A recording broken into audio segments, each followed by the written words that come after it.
Ta-da. All right, let's watch Chris. Right about there. You better not, this better be right. Did you see what he did? He went da da da da da da right there. Oh my God, he's cutting. Notch it in the back and snap it off. Look at that, camera on. It's a Corvette that we've completely chopped up.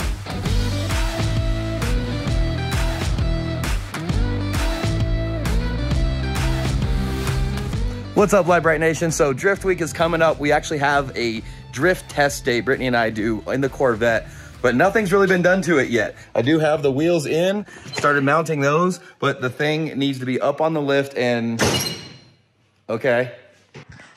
I guess Chris is a step ahead. You're supposed to film this, buddy. What do you got? What are you doing? You got the Corvette half apart.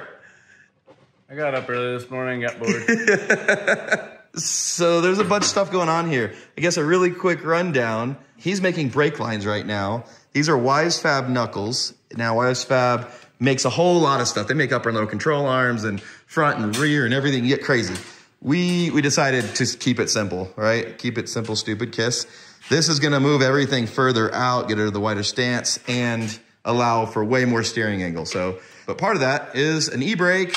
And Chris needs to make brake lines because what are you're deleting the whole ABS system, right? Yeah, we're deleting the ABS system because it gets in the way of the gigantic radiator that Kevin decided to put in this thing. So we got to move all that. So I got to make new brake lines. We'll just go from the master cylinder to the brakes. So we're kind of in the middle of that. Also, Drift HQ, again, is where we got all this from. If you want to build a drift car, they have all the parts there. But they let us know, Drift HQ let us know, you need to delete all of that. But when you delete the ABS, it's on a CAN bus. But there's actually like a brown and green striped wire that you have to jump and or cut it out of the harness and tie together. Otherwise, the Corvette won't start. So yeah, he's already started. So you can see he's starting on the brake. So he's making all custom hard lines, right? Is that what you're doing? Yeah, so the stock Vette comes with aluminum. They're plastic coated aluminum lines, so they don't like to be remodified. So I'm just yanking them all out and going to steel, so that I can make pretty lines and lay it in there where it's supposed to. Sick. If my calculations are correct, this guy gets wheel wobbled up through here and around and over and down and right there. Look at that. It's like I've done this before. Is this your ichrometers again? Yes, and my precision bender. That's a pretty precision bender. Do you want an actual bender? I have one. That's a great That's bend. a great bend.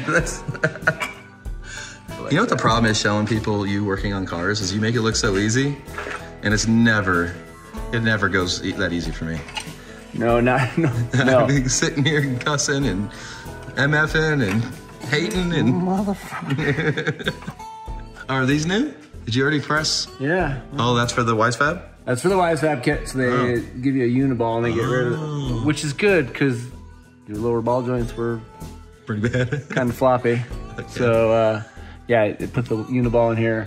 This stays stock. We do have to pull all these washers out of the back so we can pull in the upper control arm and get the camber back in it. So the rack right here, there's like a built-in bracket that goes around it. Well, that thing breaks and shears all the time. Yeah, if you tap this, if you were to just tap this side, it just...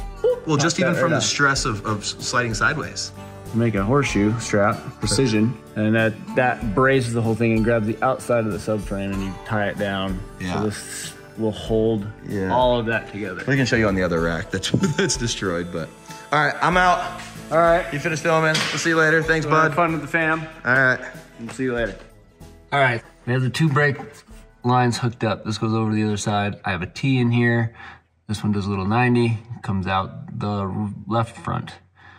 Now I have to go from this port straight down to that T that's down there. So I gotta get rid of these two lines because these two lines go down there. And then I have to pull out this whole ABS block needs to go so that this radiator can lean back where it's supposed to. We don't know why this doesn't fit, but it doesn't fit right because it's leaning up against this ABS module. But this is gonna come out anyway because you really don't need these when they're drifting. They tend to pose an issue when you're drifting because it thinks you're skidding, which you obviously are, and then it flips out and no fun. So we need to get rid of that. So now I gotta take this line and go straight down to that T. And then I have to take the other line, which is right there, take that line and go down again to where this is the rear two lines. So I need to T this and make this go straight up so that we can get rid of these two that go to the ABS module and get rid of that whole unit altogether. I got the washer bottle out of the way. I got the top radiator hose off. Whoever put this temp sensor into this piece of T made it so damn tight that you can't, I had to take it apart because it won't go much farther than that, so that's fun. Yep, gonna have to fix that. Then the hood catch cable, right? Hood catch cable runs down through here, snakes through a bunch of crap. As you can see, it loops around a bunch of shit and goes underneath and comes up the other side over the ABS module over there. And so I don't know who frickin' did this either, but now I gotta fish this out of there and route it the right way like a normal person would. You know, quick, easy jobs are always quick and easy, right? All right, if you're ever working on your own vehicle and you're installing something and there's hoses or lines or something, please take 2 seconds and think ahead. Let me show you why. So I got the hood cable out from wrapped up in there, and somebody installed, which I know it wasn't us, but somebody installed a power steering cooler in this thing. Look at this power steering line. So I can't remove that because it's intertwined in that. Otherwise, I gotta drain the freaking thing because somebody ran it through here, through this spaghetti mess of ABS lines, when they could have just went around it. Go figure. So now I'm stuck having to take all of this apart and then try to get that out of there with this hose in the way because I really don't want to drain all the power steering fluid out of it. And it's just a mess. Yeah, and that sensor that's on this guy right here, this sensor is so short, it only goes to there. So I had to pull it off and then slide it out of the way. And the connector's way the hell down there. Just think ahead, guys. That's all I'm saying. Just think ahead when you're building stuff. Just take 2 minutes, maybe 3, even 5. It'll save you 4 hours in the future. All right, now that we got these ones out, who's that one? I know that these are the front. These are the front lines because I cut them off down there and made new ones. So I know these are the fronts, which I know the hose coming out of this side is also the front, which is this guy because it does a little jig-joggy underneath there. So I'm gonna follow this one up. This line needs to come off of there and then just go straight down to that T. All right, so I used my micrometers and I bent this guy up. So this is the line that's gonna go from that little T that's down there, bend and blah, blah, blah, blah, blah, and come up and come to the back of the master cylinder. I usually use new parts. As you can see, we're using a new -3 pill and nut on here. So there's the end of it and the nut, and that goes in the -3 T that's right there that you can see. But we are gonna reuse the metric ends because these are harder to get. So we're just gonna cut these off the old lines, do a double flare on this side, and then use this to go back into the master cylinder. And just like that, we got that end screwed in. It goes all the way down and goes right into that T like it was meant to go there. All right, so now that we got some light in here, you can see after I got all these lines off, you can see how the radiator is being held up by the end of the ABS module, and the ABS module can't go any farther because it's almost into this pulley. And that's just where it sits. So I got it all unplugged, we got all the lines off of it. And I'm gonna pull it out of here, and you can see that there's a bracket holding this up. So once we get this out of here, we'll be able to lay the radiator all the way down where it's supposed to. And then I just have to T these two together and then run the splice from here to this outlet. So, but I'm gonna T these guys down there somewhere and then run the line back up and plug it into here so we don't have the lines. I'm gonna pull this module out real quick and then you'll see the bracket. I don't know, maybe I can get this thing out of here one-handed. Oh yeah, no problem. I'm stuck on the pulley. It's a tight fit. So yeah, you take this guy out and you can see this big aluminum bracket needs to come out of here. So let me get that out of here. All right, we got it unbolted from the bottom. Oh boy, she's...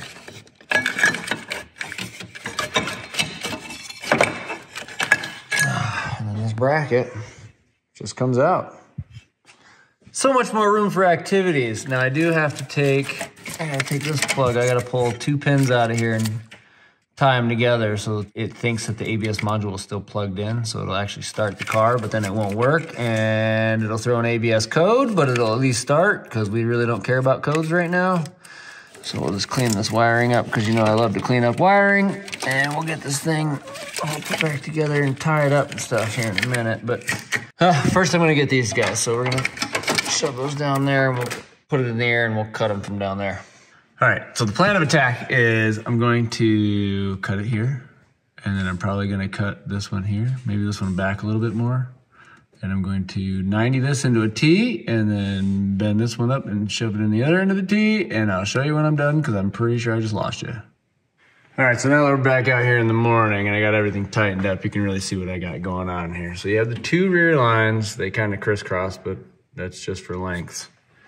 They go into one T, so now you have your left and your right rear caliper, and they go up and they go into the rear port of the master cylinder. Same with the front. I got the passenger side coming over. Driver's side's really short, it goes to this hose right here. And then that goes up to the front port. So the brakes are pretty much done. And I have the ABS module is out. And right there, that piece of crap. So another thing we're gonna do real quick is we're just gonna take the washers out of these, which will pull this upper control arm in, which will give you more camber, because that's what Kevin wants. So we're just gonna pull these shims and stuff out of the back of these guys and shove it all the way up. Mass camber, can't wait. Do, do, do, do.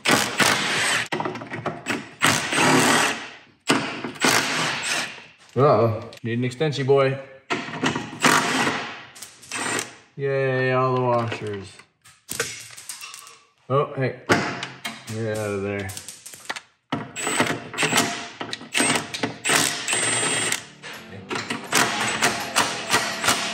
He is in. All the camber. All right, next we're gonna install the WiseFab knuckles. Now these things are all plate built. They're pretty stout. They give you tremendous angle. So let's get these bad boys on there. Pretty easy. There we go. The easiest way to put the top ball on is probably to take the upper control arm off, put it on the ball, slide it back up, bolt it back up. We would be running coilovers, which would then hold it up a lot higher. But currently we don't have anything on here, so it still has a stock leaf spring on it. So until then, the easiest thing to do is just pull the upper arm off, put it on the ball joint, put it back up. In the future, it'll be much easier.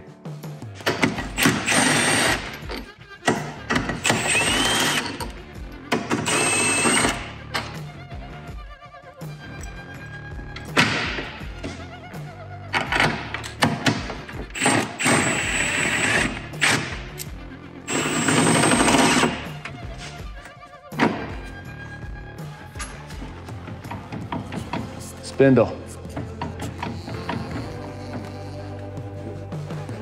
Now we move on to tie rods. This is the stock C6 one. As you can see, we need to go to a C4 because they're longer.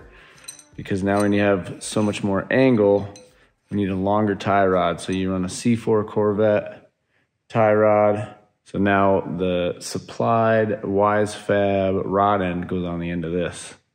We get it all together. Don't forget the boot. You gotta put the boot on. And then here is the rod end that they supply.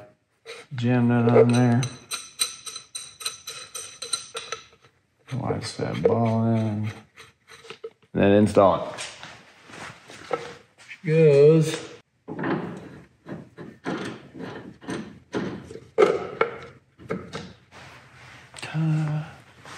All right, now that we got a little bit of Loctite in there, we got the boot on there, we have to hook this end into here. Now, if you notice, the WiseFab kit is slotted. That allows you to insert these any one you want. It goes from center to, you know, I guess a +3, but if you turn them around, you can go to -3. So what this essentially does is the farther out you go, the more like stock the steering will act. The farther in you go, the more acronym you'll have, which means when you go full lock, this wheel will be pushed out, but the other side will be pulled in even farther, which changes your acronym and gives you incredible steering.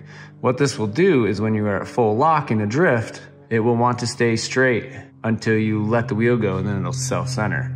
What we're gonna do is we're gonna set it up more like stock for now, and we'll start playing with this as, you know, we get more familiar with the car. We also need a rack spacer in order to add an excessive amount of acromen. Otherwise, this will bind, and then the tire won't wanna go straight because the tie rod will be straight. Blah, blah, blah, drifty boy stuff. We'll talk about that possibly in the future if we ever get that far. But for now, we're gonna set it up pretty much close to stock. So I'm gonna pull it out as far as we can. So I'm gonna use probably this guy and put it on here like this. And there's another one that'll go on the bottom in the same direction, and it'll make this tie rod stick out a little bit longer. So then we'll get that top key in. We'll slide this over. Then we'll make sure we put the bottom key on right.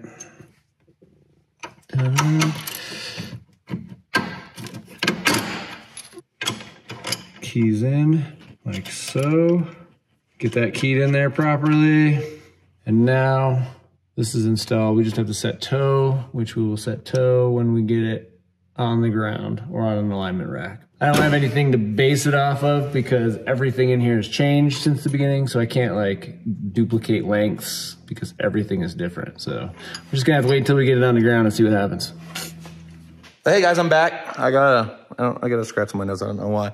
But Chris is knocking out the front end. I started on the back end, and it's taken me,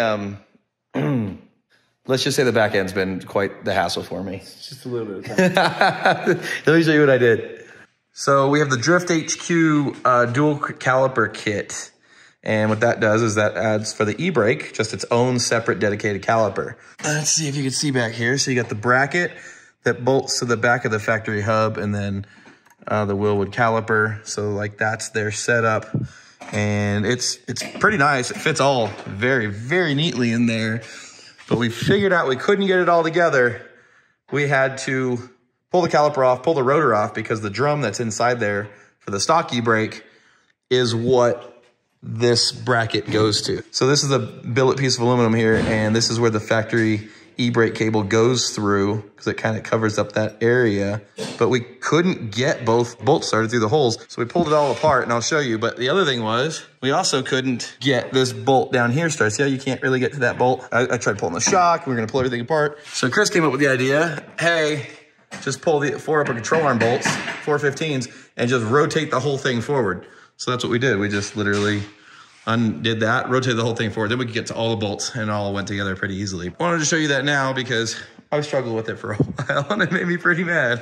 Just a little mad. The whole reason for doing this is because when you do an inline e-brake, you tie it into your rear caliper, but it's still tied into your foot pedal. So if you're on foot brake and then pull e-brake, but then go back to foot brake, it'll like rip the e-brake out of your hands because the pressure is pushing against each other. So this is a dedicated e-brake. So if you foot brake and e-brake and do all that, it won't, God, the lighting in here is terrible. Won't pull the e-brake out of your hand. And Brittany's always had trouble pulling the e-brake and actually locking up the rear. So I'm hoping this like hopefully super aggressive setup is going to help her, but we will see.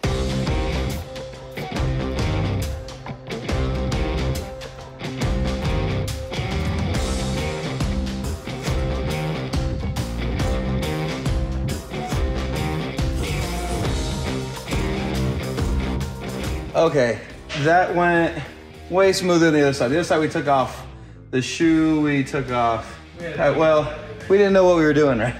I pulled the shock, that didn't work. We pulled the upper control, I don't know. Whatever that was, that just happened. That just like went on super smoothly.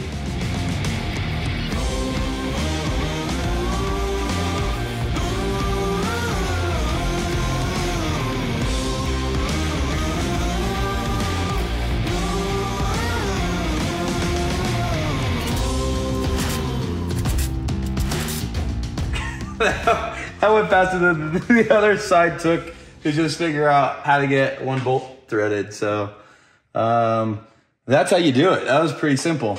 Chris is gonna run a hard line to the back and then tee it off, and then we'll do braided lines to these calipers, these tiny little guys down here, and we're good to go. All right, another day working on the Vette. I wanna show you guys something. So this is the size tire that was on the Z06. That's a 325/30/19. Well, this is a Nitto 275 on an 18, 275/35/18, I think. Yep. So this is what we're drifting on. Look at the difference. It looks like a freaking steamroller. These tires are crazy expensive. These tires are way more affordable, and we don't need this level of grip. This would probably break stuff. So these have plenty of grip for what we're doing, because we're not doing competition. So I just thought I'd show you guys that. It's pretty hilarious. Probably have to run wheel spacers too to make it look right on there. Looks super sick. Can't wait to get those on there. What you doing, Chris? Well, you know, making it run. So when you delete the ABS module, it's part of the CAN system. So when it's unplugged, the CAN system doesn't see it. So it won't even run because all the checks and balances aren't there. So what you have to do is you have to get creative, and you have to jump it. You have to jump 8 and 9, or no, 9 and 10, and 11 and 12. You gotta jump these two together. So these 4 wires right here, and they're all brown. So make sure you know which 2 you're cutting and splice them together. But once you splice these 2 together, then you just wrap them up and put them back in. Yeah, so the car won't even get a signal to start. Nope, the dash just lights up and that's it. It won't do anything else. Fuel pump doesn't come on because it doesn't finish the CAN system, so it doesn't know to do anything. You have to do that. Eventually, I'm sure Chris will like delete that entire harness and just tie that somewhere. But for now, there's a lot of junk in there. Yeah, we'll do that when we do the motor We got swap. all this and all that. This whole half a harness can go. When we throw a 1,000 horsepower big block in it, we'll do that. Okay.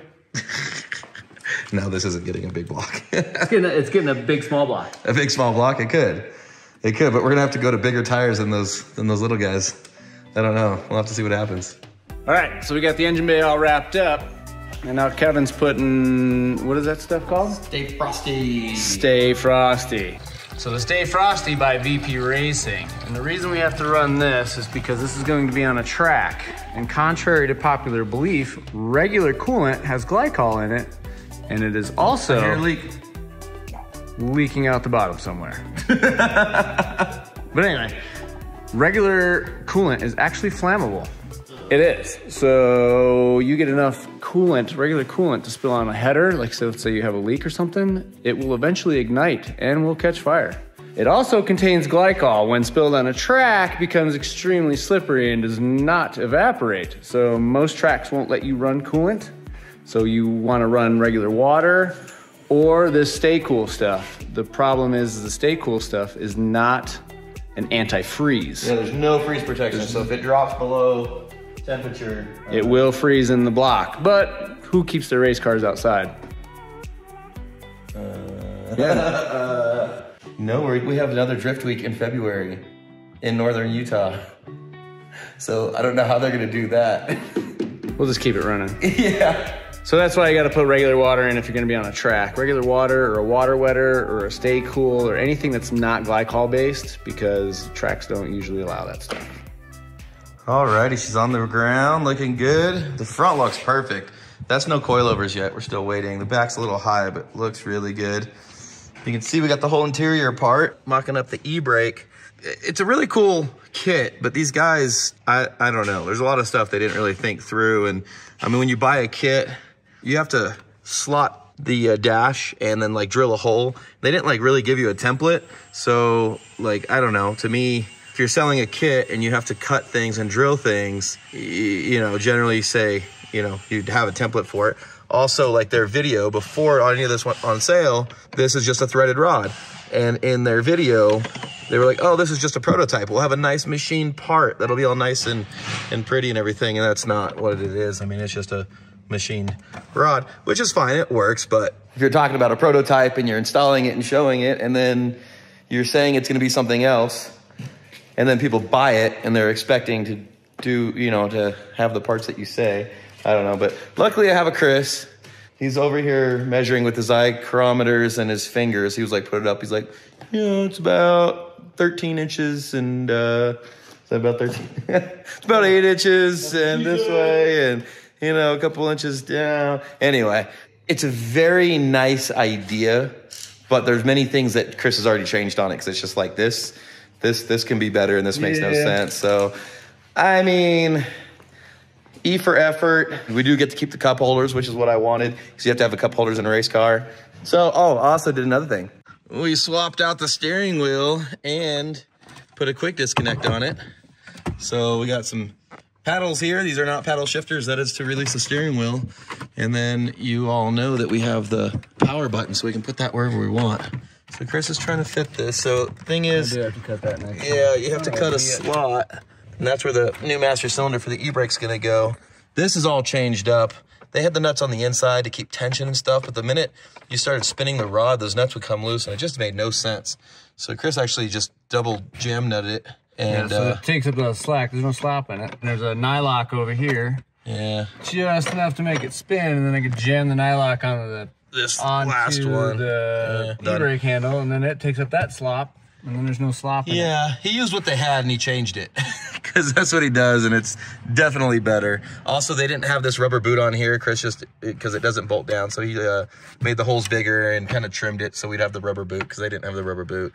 So there's a lot of little things. Also, they didn't even have it lined. They didn't even have the brake lines, like showing you where to route the brake line. So we're doing all that. Yeah, so I had a 90 laying around, so I just ran a 90 out of it. So yeah, the kit didn't come with everything. I don't know. It's the least put together, like, kind of kit. Luckily, Chris has tons of brake stuff hanging around, and it's working out. It's just taking a bit longer than we thought. But look at this.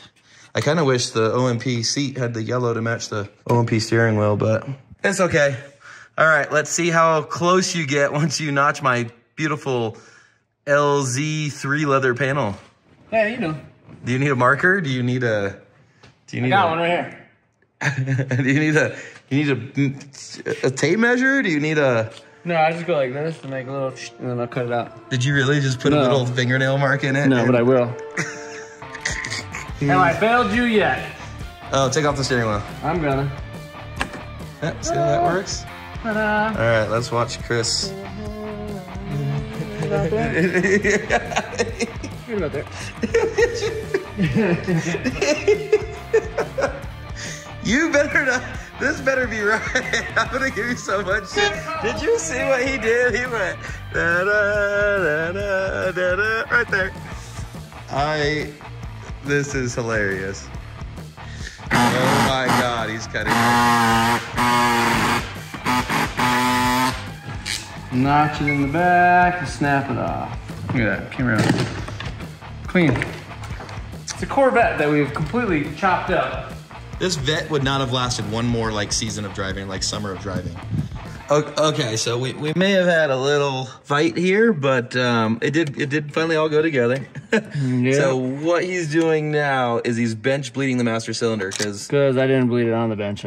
Yeah, we should have bled it outside the car, but he's just taking the line right there, as you can see, and wrapping it right back around into the reservoir.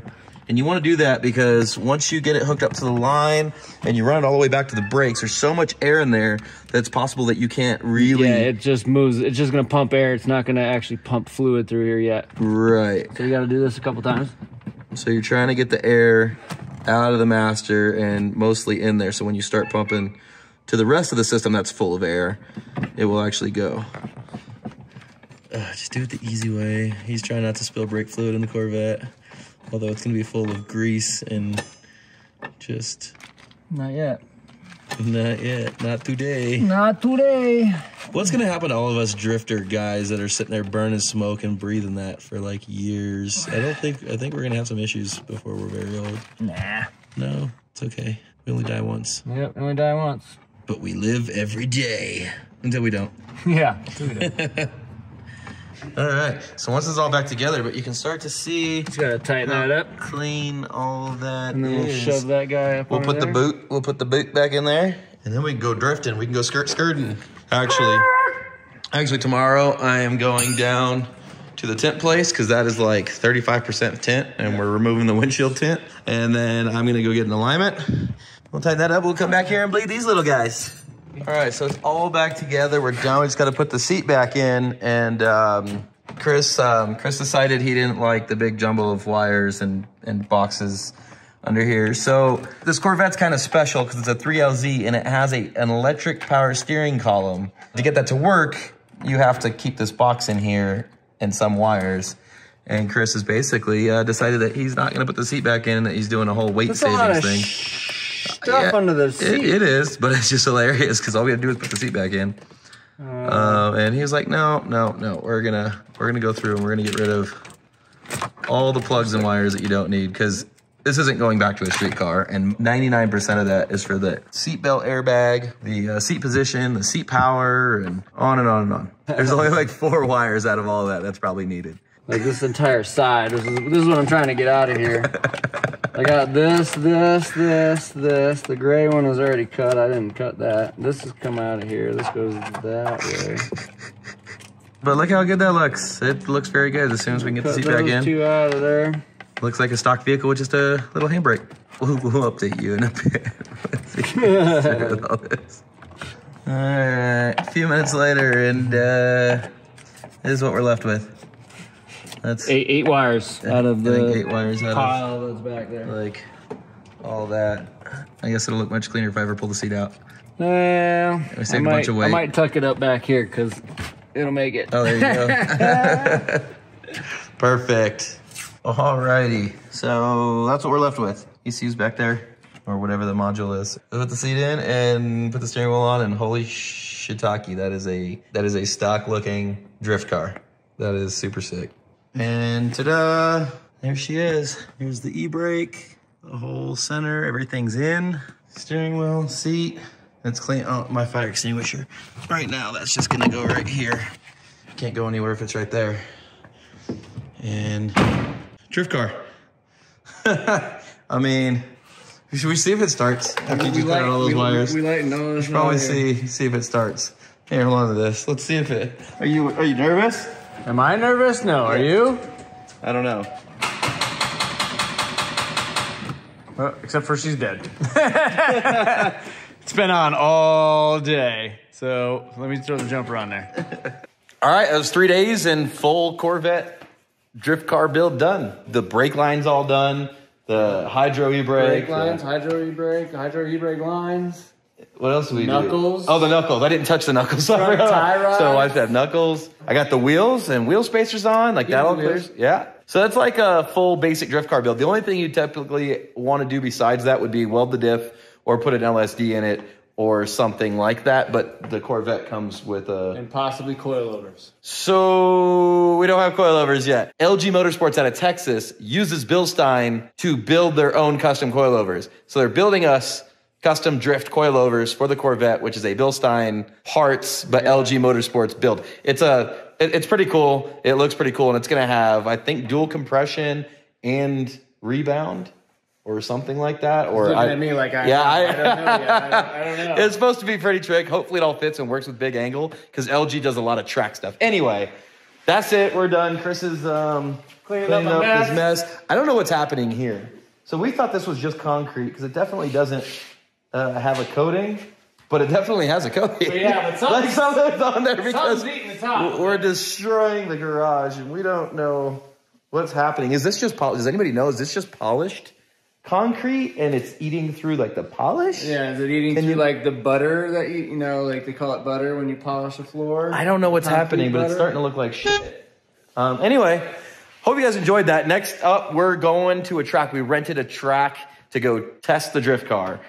For Brittany to go test the drift. Well, I'm going to test the drift car, and if it's good, I'll mess with the setup, or if it's not good, and then Brittany will drive it. And then Chris is coming. I should be. Because we have 2 track day things going on. We have the drift car, but then we may have rented a big track for like a Ferrari and Supra and Demon and a whole like light bright battle showdown. Oh, man. Which means Chris is going to have to drive something. What do you mean? I might have to come then.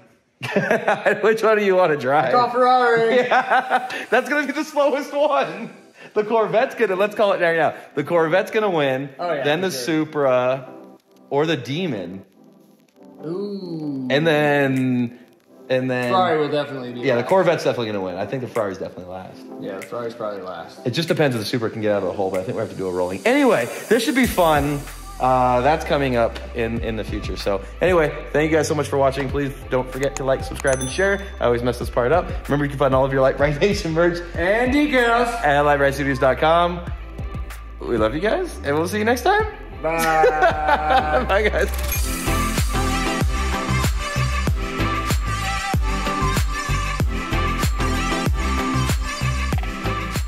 starting to look like shit. Beep. Starting to look like, yeah. So this is a dedicated, oh, what kind of. So this is a, I haven't been drinking, I promise. I almost think we should just have a camera sitting up there. And, oh, it could just be a live stream. We'll just charge people to live stream, and we'll just put a live stream. I like to work naked sometimes. Well, I mean, then we'll get some ladies or special dudes signing in. I mean.